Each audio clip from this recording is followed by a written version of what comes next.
Ok, bonjour à tous. Donc aujourd'hui on reprend un peu, tiens je suis au milieu des chevaux, je sais pas si vous les voyez parce que c'est à contre-jour, mais bon, ils vont venir nous voir, pas de problème.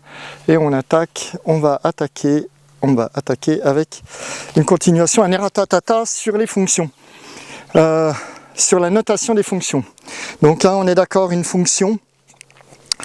Petit rappel, une fonction, ça n'est en aucun cas quelque chose qui transforme un nombre en un autre nombre. Une fonction, c'est ce qui fait le lien entre deux valeurs. Hein, quand je dis deux valeurs, c'est deux valeurs qui ne sont pas de même nature. Ok, typiquement, eh bien, on a prenons la vitesse. Hein, la vitesse, c'est un rapport de distance par rapport au temps. Enfin, distance durée, je vais mettre D et D. Hein. La distance étant une différence de position et la durée étant une différence de temps. Ok, c'est important de voir comme ça, mais bon.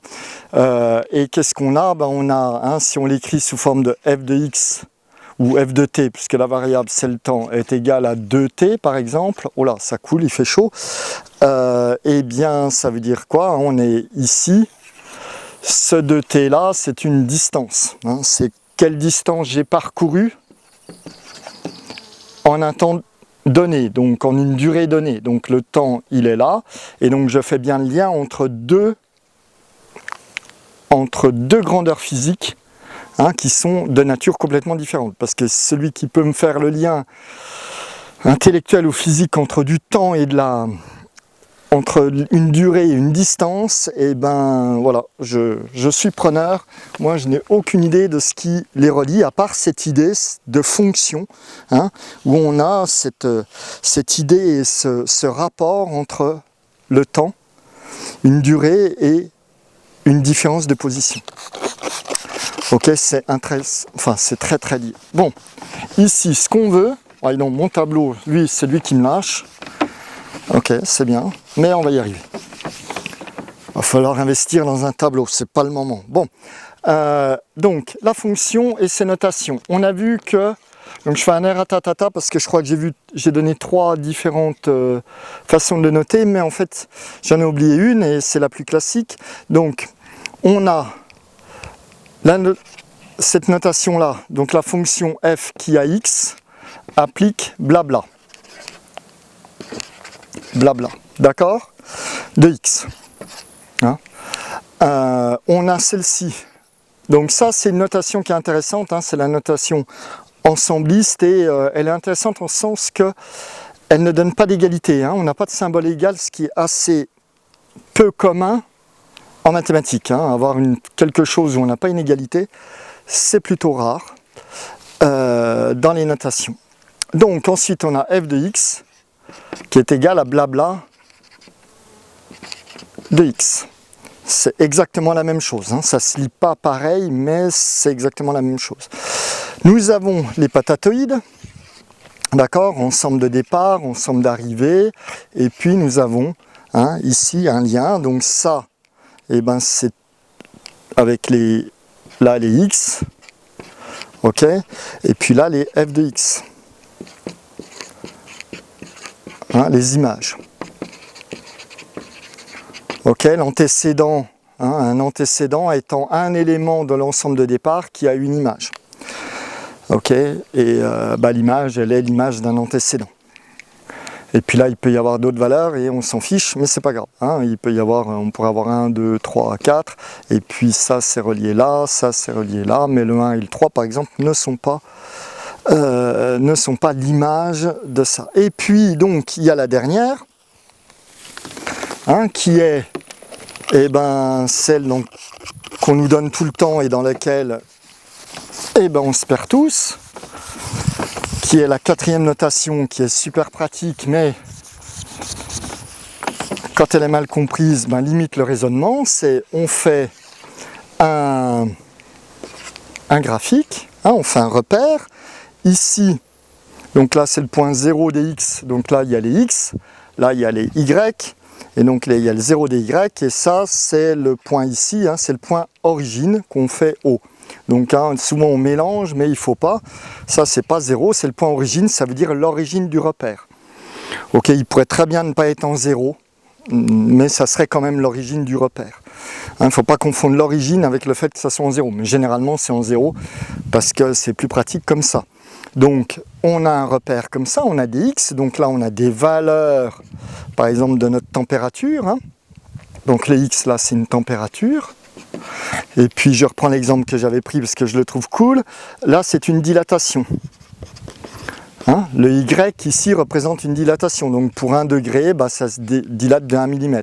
Pour 2 degrés, ça se dilate de 2, enfin je vais faire différent, ça se dilate de 3, pour 3 degrés, ça se dilate de 5, pour 4 degrés, ça se dilate de 8. Hein, donc, et on va faire nos points comme ça. Ok, je les aligne, mais je ne devrais pas, voilà. Hein.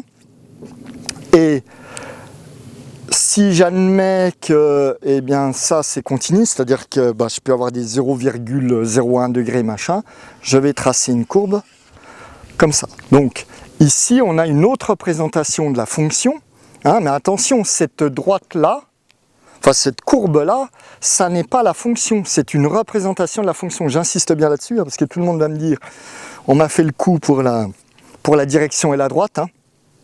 Alors que tout le monde confond et ne sépare pas la droite et la direction. Mais bon, ici, on a bien tout ça, et ben c'est la même chose qu'écrire f de x est égal à blabla de x. J'ai pas besoin de... D'accord? Ça, c'est la même chose. Ça, c'est la représentation de la fonction. Que j'écrive ça ou que j'écrive ça, c'est pareil. Le gros avantage, hein, le gros... avantage ici, c'est que, eh bien, j'ai un visuel, j'ai quelque chose qui traduit assez bien comment on peut comprendre le phénomène. C'est pour ça que c'est très souvent utilisé, parce que ça a plein d'avantages visuels, graphiques, qui fait que c'est plus facile de se représenter ce que c'est. Hein. Et puis on verra qu'il y a différents types. Il y a des types de fonctions, et donc suivant le type de fonction, bah, dans ce système d'axes, dans ce repère, eh ben, elles vont avoir une gueule particulière, et donc on peut tout de suite dire ok, ça c'est une fonction linéaire, ça c'est une fonction affine, ça c'est une fonction en x carré, enfin peu importe, d'accord. Et donc ça c'est notre quatrième notation, mais attention, ça n'est pas la fonction. Et d'ailleurs, je ne sais pas si ça vous est arrivé, mais moi ça m'est arrivé et j'ai jamais compris. Un jour j'ai mis ici sur le graphe, j'ai mis f de x égale blabla de x. D'accord. Et là mon prof de maths a fait une drôle de tête, il m'a tout barré sans rien m'expliquer, en me disant ouais il faut mettre y égale blabla de x. Wow. Ok.